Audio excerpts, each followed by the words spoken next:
ओम शांति।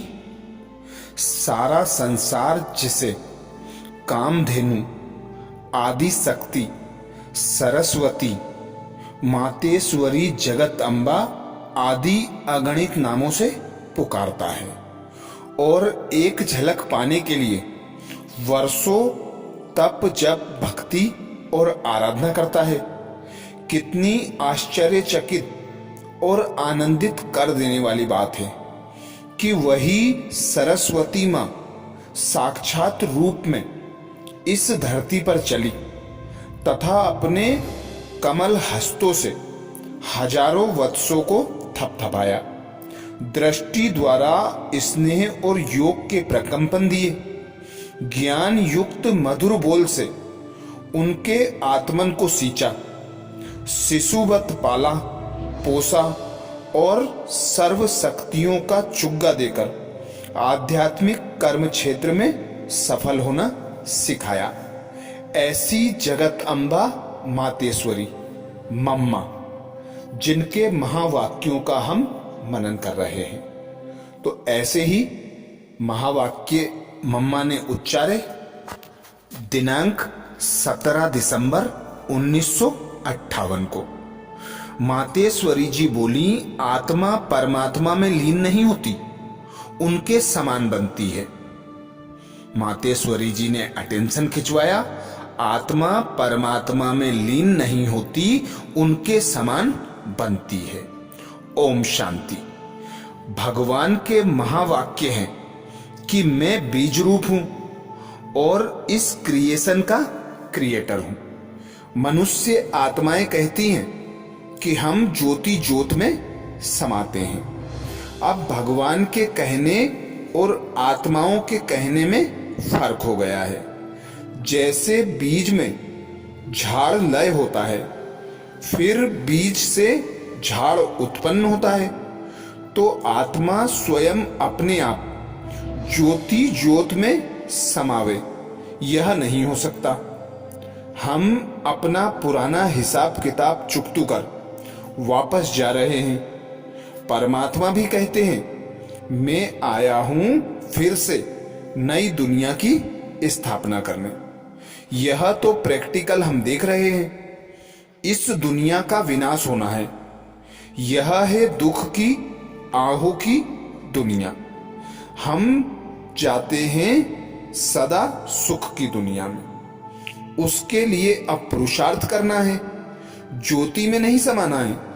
आत्माओं को तो स्टेज पर पार्ट बजाने आना ही है, क्योंकि यह रचना अनादि है। भगवान ने सुख की रचना रची है, जिसमें दुख का नाम भी ना हो, तब तो सुख की दुनिया कहें। अगर दुख का अंश भी हो तो उसको सुख नहीं कहेंगे। आजकल दुनिया में सुख है ही अल्पकाल क्षणभंगुर, तो सिद्ध है कि बाकी सब दुखी हैं। हम अब सदा काल सुख में जाते हैं। अगर अल्पकाल दुख भी वहां हो तो उनको सुख तो नहीं कहेंगे ना। परमात्मा जैसे अविनाशी है, वैसे उनकी प्रॉपर्टी भी अविनाशी है। उसमें दुख अशांति हो नहीं सकती। अब हम इन सब दुखों से छूटेंगे तब जब पुराना हिसाब किताब चुकतू हो। मातेश्वरी जी कहती, अब हम इन सब दुखों से छूटेंगे तब जब पुराना हिसाब किताब चुकतू हो, तब ही सुख की दुनिया में आ सकते हैं। परमात्मा द्वारा हम जीते जी इस पुरुषार्थ में लगे हुए हैं। धर्मराज के पास सजा खाकर हिसाब किताब चुकतू करने से कोई प्रारब्ध नहीं बनती। अपने को तो पूरी प्रारब्ध बनानी है। जीते जी सुख लेना है तो जीते जी हिसाब किताब भी चुकतू करने हैं। फिर उनके द्वारा प्रारब्ध बनानी है।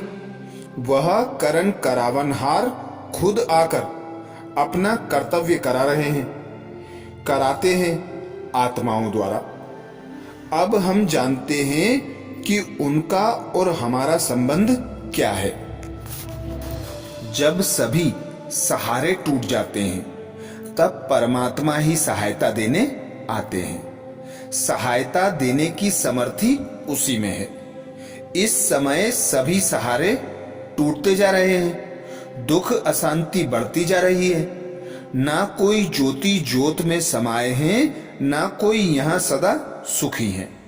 परमात्मा के महावाक्य हैं, मैं आता ही कल्प के अंत में हूं, आकर सारे वृक्ष को नया बनाता हूं, कलम लगाता हूं। अब यह सब बातें बुद्धि में हैं, तब ही उनका हम पुरुषार्थ कर रहे हैं। जीते जी पुरुषार्थ कर अपनी प्रारब्ध बनानी है। हम जानते हैं हमारी प्रारब्ध कौन सी है और उसके लिए पुरुषार्थ कौन सा है।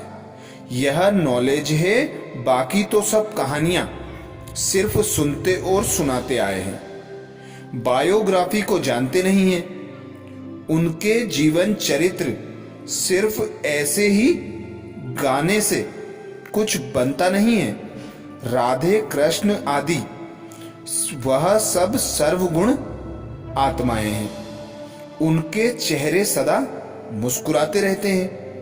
अब हम वह संस्कार भर रहे हैं, पुराने हिसाब किताब को चुकतू कर रहे हैं। दुनिया समझती है कि मनुष्य मरा तो स्वर्गवासी हुआ, और कोई साधु संत मरता है तो कहते हैं ज्योति ज्योत समाया। अब हम जानते हैं कि यह संसार ही जो बहिष्ठ था अभी दोजक बना है। अब फिर भगवान प्रैक्टिकल में वह बहिष्ठ बना रहे हैं। हम वहां जाने का अब पुरुषार्थ कर रहे हैं। यह काम कोई मनुष्य नहीं कर सकता। बाप और उनके कर्तव्यों को भूलने से ही मनुष्य आत्माएं अपने कर्तव्य को भूल जाती हैं।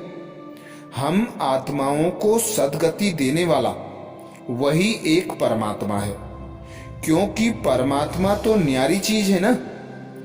आत्माओं के साथ उनका ही संबंध है। अब मालूम पड़ता है कि हमारा तो बड़ा गहरा कनेक्शन है। परमात्मा सबसे न्यारा है तो उनके कर्तव्य भी न्यारे होंगे, जो मनुष्य आत्मा ना कर सकती है ना कर सकेगी। तब ही उनके कर्तव्य निराले गाए हुए हैं। तो ये थे मम्मा के महावाक्य, जो मम्मा ने 17 दिसंबर 1958 को उच्चारे थे। अब इसके आगे मम्मा के और महावाक्य सुनने को बाबा के चैनल को सब्सक्राइब करें। अच्छा, ओम शांति।